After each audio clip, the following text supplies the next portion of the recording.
Luke had been on the road for many days, the long hours in the saddle taking their toll on him. His back ached from the constant movement and his eyes were tired from the dust and the sun. He was a debt collector, a man known for his rough ways and unyielding attitude.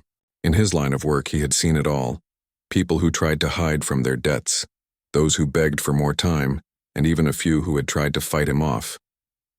But none of that bothered him. He was used to it. He had a job to do and he intended to get it done no matter what it took. This time, though, the task wasn't going to be easy. Luke was heading to a small frontier town, nestled at the edge of the vast wilderness. The town had seen better days and its people lived on the edge of survival. A wealthy landowner had hired Luke to collect a debt from the nearby native tribe. The amount was substantial, and the landowner was not someone who would tolerate an unpaid bill.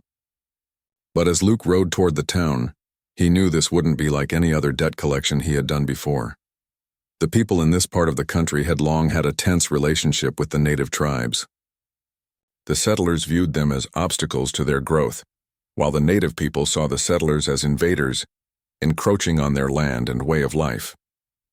Luke had heard stories about the tribe, the Red Feather tribe, named after their strong and respected leader, Chief Red Feather. They were known for their fierce independence and their unwillingness to bow to anyone, especially outsiders. Luke knew this would be a challenge, but he wasn't one to back down from a fight. When Luke arrived in the town, he was greeted with uneasy stares.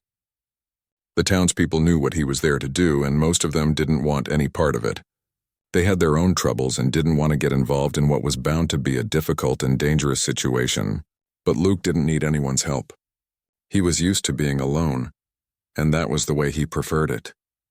He made his way to the local saloon where he knew he could find information about the Red Feather tribe. Inside, the air was thick with the smell of tobacco smoke and spilled whiskey. A few rough-looking men sat at a table in the corner, talking in low voices. The bartender, a wiry man with a thin mustache, gave Luke a nod as he walked in. He had seen Luke before, knew his reputation, and kept his distance. Luke didn't care for small talk, so he didn't waste time. He went straight to the point. "I'm here to see Chief Red Feather," Luke said, his voice deep and steady. "I've come to collect a debt." The bartender hesitated for a moment, then wiped a glass clean with a rag. "You're not the first one to come looking for him," he said. "But you might be the last. Chief Red Feather doesn't take kindly to outsiders telling him what to do." Luke didn't respond right away. He had dealt with stubborn men before, and he knew this would be no different. "I've been hired to collect, and I intend to do just that," he said, his tone leaving no room for argument. The bartender didn't say anything more. Instead, he gestured toward the door and nodded toward the hills in the distance. "You'll find the Red Feather tribe over there near the river," he said. "But I wouldn't go if I were you. Those people are fierce. They don't trust anyone." Luke simply nodded, tipping his hat to the bartender before he left the saloon. The sun was setting, casting a golden glow over the town as he saddled his horse and set off in the direction the bartender had pointed. The ride was long and quiet, with only the sound of the wind and the rhythmic thud of the horse's hooves on the ground. Luke wasn't bothered by the silence. He was used to it, but something about this journey felt different, as though he was heading into unknown territory, a place where he wouldn't be in control. As Luke approached the river, he saw the Red Feather tribe's camp in the distance. The tents were set up in a circle, the smoke from the fires rising into the air. The tribe was smaller than he had expected, but there was an air of strength about them, something that made Luke pause for a moment before he rode forward. He could see the tribal members moving about their camp, some standing, some sitting by the fires, and others talking in hushed voices. Their faces were stern, and their eyes watched Luke carefully as he approached. He dismounted and made his way toward the center of the camp, where he was met by Chief Red Feather. The chief was a tall, imposing man, his long black hair braided and his face painted with intricate symbols.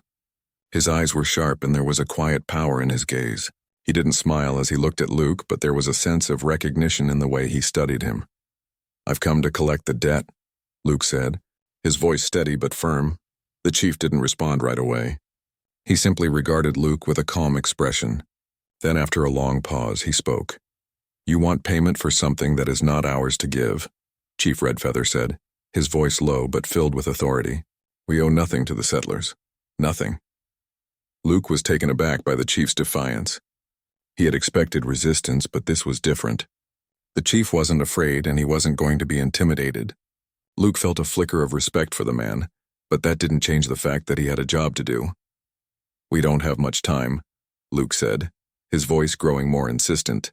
"I've been sent to collect this debt. It's a matter of business." The chief's gaze never wavered. "You will not take anything from us," he said, his tone cold. Luke knew the conversation wasn't going anywhere, so he decided to offer something that might change the chief's mind. "What if I take something else?" he asked. The chief raised an eyebrow, clearly intrigued but also wary. "What do you mean?" "I'll take your daughter," Luke said, his voice flat, "in exchange for the debt." For a moment the chief was silent. Then without warning he nodded. "You may take her," he said, "but she is not a payment. She is not a prize to be won. She is her own person." Luke didn't understand what the chief meant by that, but he wasn't about to argue. He had come to collect a debt, and if this was the way it would be paid, he would take it. He turned to leave, but then, as he was about to mount his horse, something unexpected happened. From behind the chief, a woman stepped forward. She was tall, with long dark hair and a fierce look in her eyes. She was dressed in the traditional clothes of the tribe, a strong, confident presence. She wasn't what Luke expected. She was beautiful, but there was something more to her, a sense of power and independence that was hard to ignore. She stepped up to him, her eyes locked onto his. "I claim him as my husband," she said, her voice clear and strong. Luke froze, his hand still on the reins of his horse. He hadn't expected this, not in the least. But there was something in the way she spoke, in the way she carried herself, that made Luke pause. This wasn't just a simple offer or a barter. This woman, this Waya, was claiming him, and in that moment he realized that his life was about to change in ways he couldn't predict. Luke was taken aback by Waya's bold claim.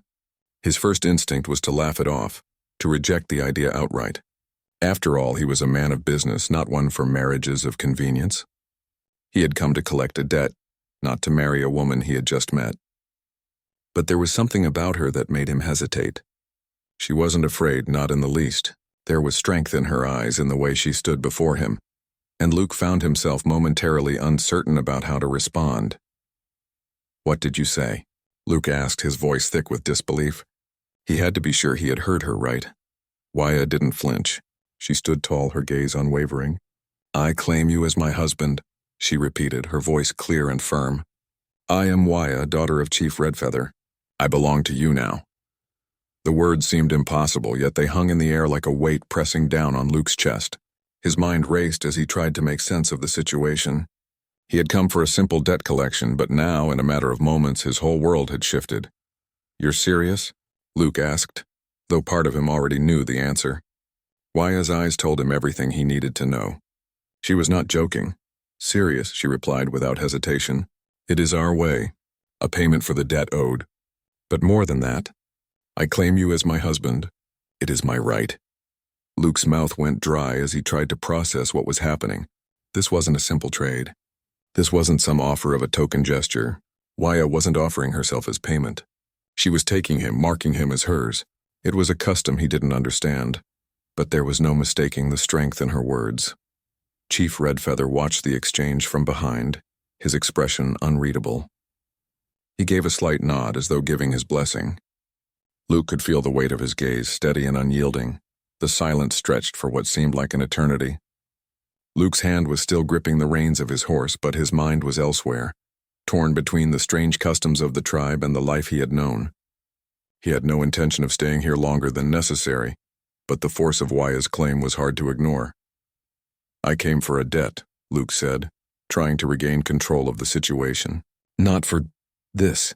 Waya stepped closer, her eyes never leaving his. "The debt is paid," she said softly, yet there was an edge to her voice. "But I have claimed you, and you cannot leave now." Luke swallowed hard. He had come to collect a debt, but now he was tangled in something far more complicated than he had imagined. He didn't know how to escape this. He didn't know how to reject her without causing conflict that could escalate into something far worse. The chief stepped forward then, breaking the tense silence. His deep voice echoed in the air as he spoke. "She has claimed you, Luke. It is done.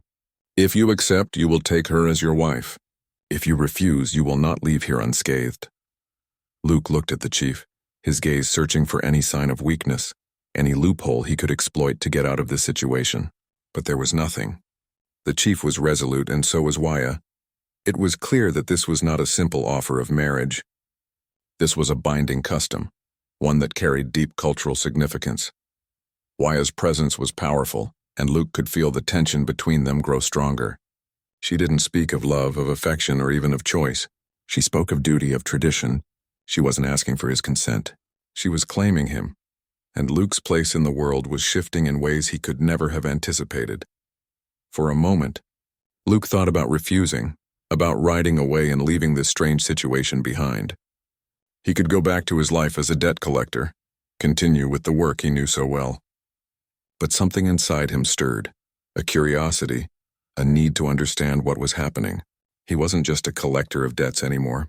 He had been thrust into a world he didn't understand, and as much as he wanted to resist, a part of him was drawn to Waya.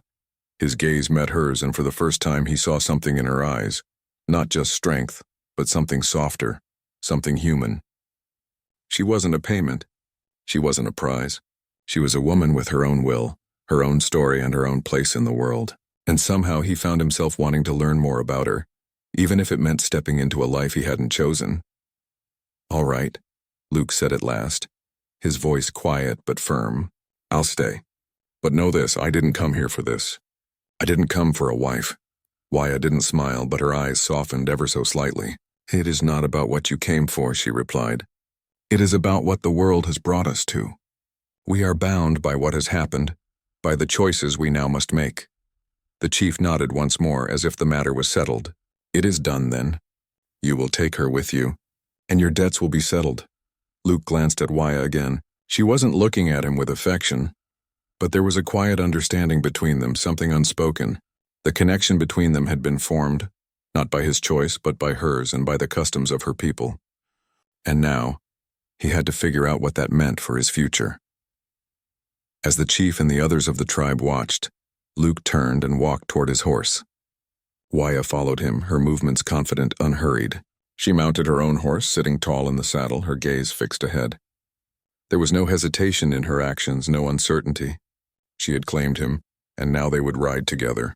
They set off, leaving the Red Feather tribe behind them, but Luke couldn't shake the feeling that something had changed in him, something deeper than he could understand. This wasn't the life he had imagined. But as he looked over at Waya, riding beside him with the wind blowing through her hair, he realized that the life he had known was over. And whether he liked it or not, this new journey with her by his side had only just begun.